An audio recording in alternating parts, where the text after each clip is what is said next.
లో గత 3-4 రోజుల నుండి జరుగుతున్నటువంటి పరిణామాల దృష్ట్యా ఈరోజు మీ ముందుకు వచ్చిన నేను 2 రోజుల క్రితం కూడా నేను ఒక ప్రెస్ మీట్ వదలడం అయింది. దాంట్లో ఒక వ్యక్తికి సంబంధించినవి ఎఫ్ఐఆర్ కాపీ ఉంటే చూపించి ఇలాంటి వ్యక్తులతో మేము పని చేయలేము, అతను తీసేసి ఎవరినైనా పెట్టండి, దీని వెనక కూడా రాజకీయ నాయకులు ఉన్నారని తెలిసింది, ఎంక్వైరీ చేసి చట్టరీత్యా చర్య తీసుకోగలరని మాత్రమే పెట్టాను తప్ప ఎక్కడ కూడా ఈ 2 వీడియోలలో ఎక్కడ కూడా ఏ కులాన్ని కానీ ఏ వ్యక్తిని కానీ ఏ వ్యవస్థని కూడా నేను ఎక్కడ కూడా ఎవరిని కూడా కించపరిచేలాగా కానీ అవమానించపరిచేలాగా కానీ ఎక్కడ కూడా నేను మాట్లాడిన దాఖలాలు ఎక్కడ కూడా లేవు. ఈ రోజు ఆ 2 వీడియోలు పట్టుకొని నేను ఒక వ్యక్తిని తిట్టినాననేసి, ఒక వ్యవస్థని తిట్టినానేసి, ఒక కులాన్ని తిట్టినానేసి నా పైన నిన్న ఎల్బీ నగర్ ఇన్ఛార్జి మదియాష్కి గారు నా పైన కేసు పెట్టడం జరిగింది. ఆ వ్యక్తితోటి ఎస్సీ అట్రాసిటీ కేసు పెట్టడం జరిగింది.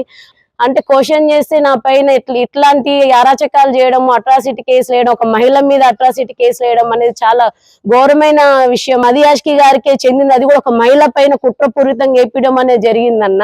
కానీ అట్రాసిటీ కేసులు వేసి నన్ను భయాందోళన చేసి నన్ను గేట్ బయట నిలబడి అదే పోలీస్ స్టేషన్ ఆధ్వర్యంలో నన్ను బెదిరియడం అనేది చాలా ఘోరమైన విషయం అన్న. నేను రోడ్డు మీద ఎలా తిరుగుతావో చూస్తా, నేను సాహిబ్ నగర్ లో ఉంచనీయను, నువ్వు ఎట్టెట్లా పనిచేస్తావో చూస్తా అని అంత చూస్తా, నీ ఇంటి మీద మనుషులను తోలుతా అనేసి మాట్లాడడం జరిగింది. నాకు ప్రాణహాని ఉందన్న. వాళ్ళకి సంబంధించి మా ఇన్ఛార్జ్ గారి దగ్గర పోతే, నువ్వు ఏలు ముద్ర దానివా, గాడిదలు కాసేదానివా, బర్రెలు కాసేదానివా, నీకు చదువు రాదా, నువ్వు ఎట్లా పట్టుకొచ్చినావు వీళ్ళకి ఎట్లా పని చేస్తా, నేను నీకు గెలవదా, ఎవరికి ఓట్లేసి గెలిపించారు వాళ్ళు, ఒక మహిళని కించపరిచేలా మాట్లాడిన మదియాష్ కన్న గారే గాని, అలాగే నేను ఒక్క మాట కూడా అనకపోయినా గానీ ఎస్టీ అట్రాసిటీ కేసు పెట్టించిన మదియాష్ కన్న గారికి ఈ రోజు మహిళల పట్ల ఎంత వరకు గౌరవం ఉంది.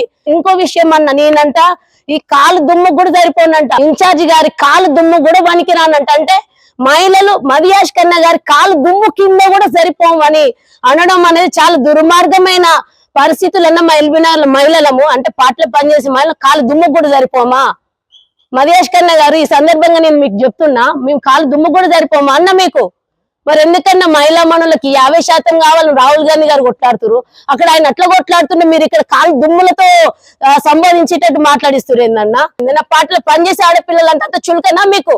మదియాష్ కన్న గారికి 3 నెలలు నా పేరు పెట్టిండు, మదియాష్ కన్ననే పెట్టిండు, మదియాష్ కన్ననే రిపోర్ట్ పంపించిండు విద్యారెడ్డికి ఇవ్వాలి. సంబంధం లేని వ్యక్తి అతనికి, ఆయనకు ఓటక్కు లేదు. సరే తీసుకొచ్చి పెట్టినవన్నా, పెట్టినప్పుడు నాకు సమాధానం చెప్పాలి కదా. మదియాష్ కన్న గంటనే ఫోన్ చేసిన, రెస్పాండ్ అవ్వలే, తెల్లారి ఫోన్ చేసిన, రెస్పాండ్ అవ్వలేదు.